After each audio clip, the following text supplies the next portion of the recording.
Did you know that poultry is the nation's third largest agricultural crop? A $3 billion business? Yes, chickens are raised in every county of the United States, mostly for egg production. Breeders have achieved great results in boosting the egg output of the average hen. Today's hen averages 154 eggs per year, and some birds produce over 300 annually.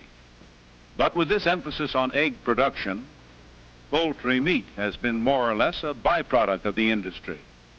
Relatively few poultrymen took steps to develop better meat-type chickens.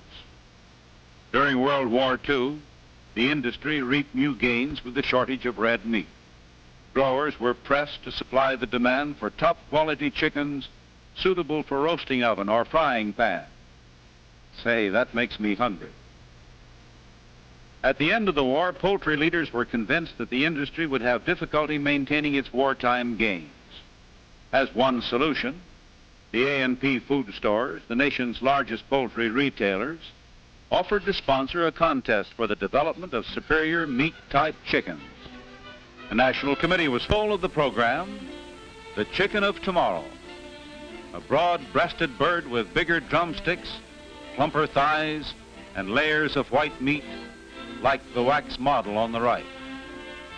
The committee made plans for a series of state and regional Chicken of Tomorrow contests, to end with a national contest in June 1948.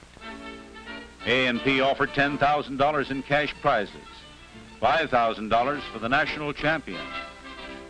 State committees were organized by H.L. Schrader of the U.S. Department of Agriculture, and farmers and breeders all over the United States were invited to participate in state contests. 2 scorecards, each with a value of 100 points, were adopted by the committee. One scorecard was designed for dressed chickens, in which major emphasis was placed on conformation, including factors affecting edible meat yield. The other scorecard was for live chickens, with special emphasis on the economy of production. Hundreds of poultry raisers competed in 31 state contests held in 1946, and still more took part in the 1947 contests held in 39.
For 21 days of incubation. They were given the regular commercial hatchery treatment, including fumigation and strict sanitation. The trays were labeled with a number replacing the breeder's name. In this way, the hatchery operators, those who later brooded and reared the chicks, the dressers, and even the judges, identified the various entries without knowing the names of the flock owners.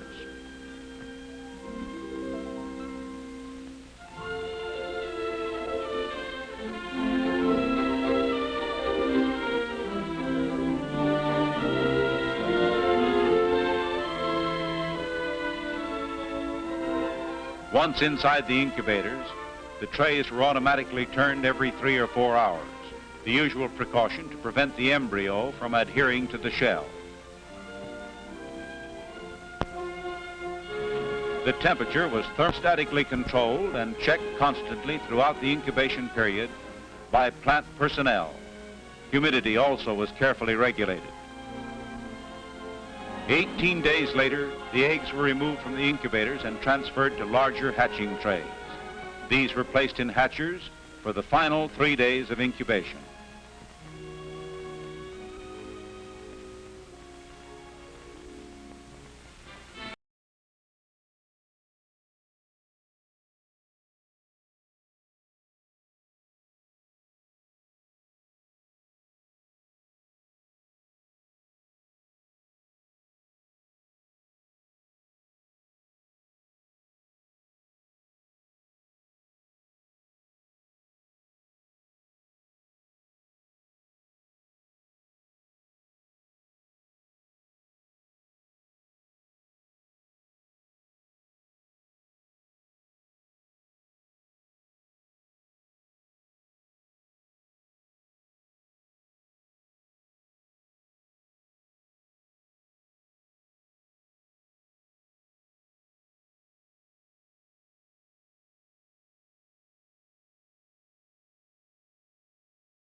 Contest hatched on March 21st.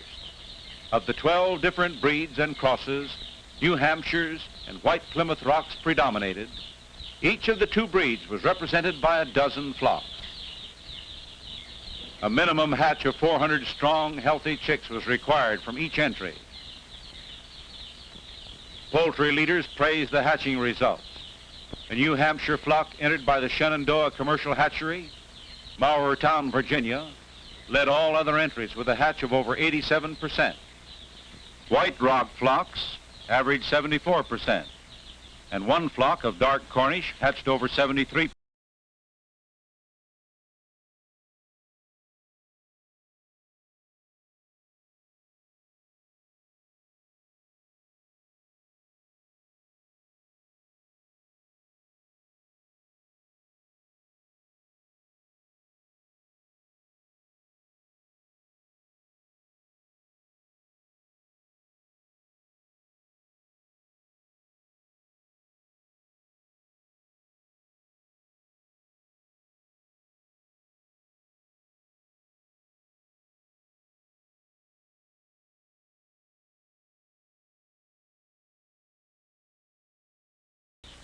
The chicks were placed in boxes for shipment to the experiment station in Georgetown, there to begin a 12-week growing period under the supervision of officials of the Delaware Agricultural Experiment Station.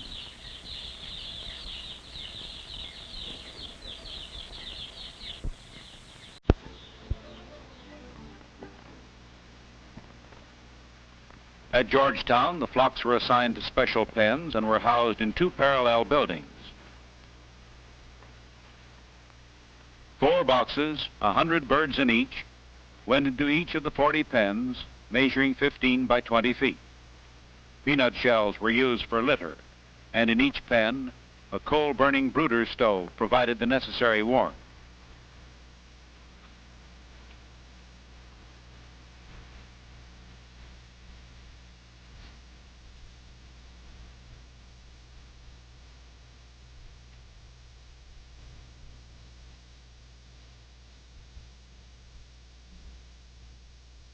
The day-old chicks soon solved the mysteries of feeding troughs and water jugs. The first 2 weeks, each pen had 4 chick feeders 3 feet long and 4 1-gallon water jugs. Later, these were replaced by 5 larger feeders with adjustable supports, and the jugs removed in favor of automatic fountains. Adequate quarters, warmth, clean, dry litter, ample food and water. That's what the chicks thrive on. And these chicks had the very best in care and sanitation.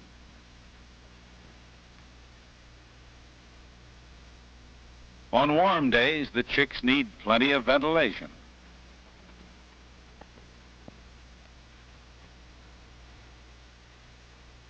Professor Carl Seeger, superintendent of the experimental station, inspected the contest pens and kept daily records on vital statistics. At 6 weeks, the flocks showed rapid growth. Cockerels sprouted combs and feathering was well advanced.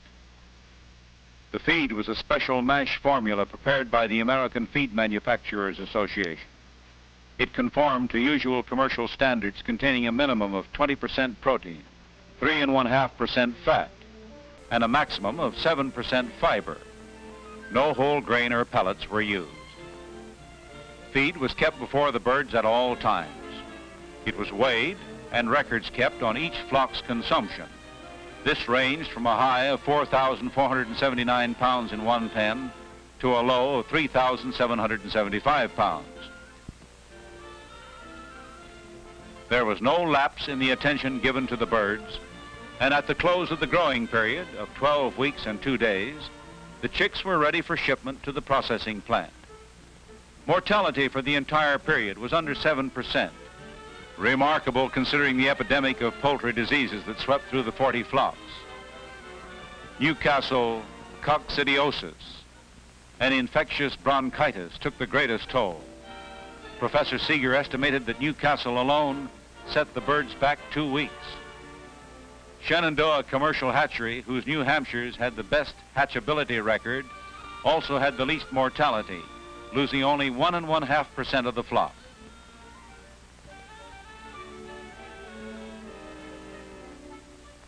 The coops were weighed at Georgetown, and this live weight figure used to calculate pounds of feed per pound of gain. 2 flocks averaged 3.17 pounds of feed per pound of gain.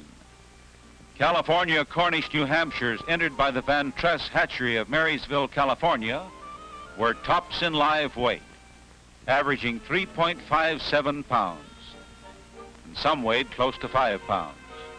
On arrival at the Bird's Eye Snyder plant in Pocomoke City, Maryland, the chickens were placed in feed batteries to be watered and fed for 3 days before dressing.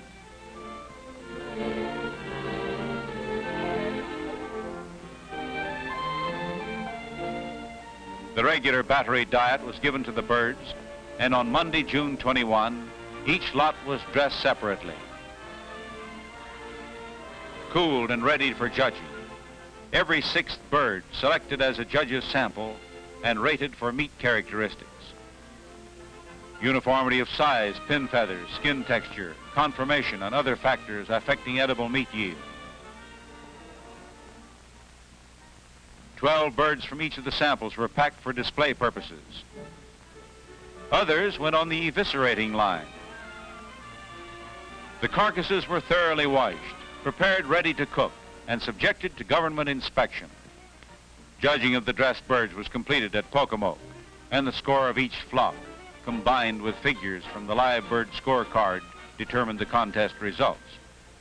On June 24th at Georgetown High School, visitors from Canada and all parts of the United States saw on the stage an average pullet and cockerel from each flock and a box of dressed poultry representing each entry.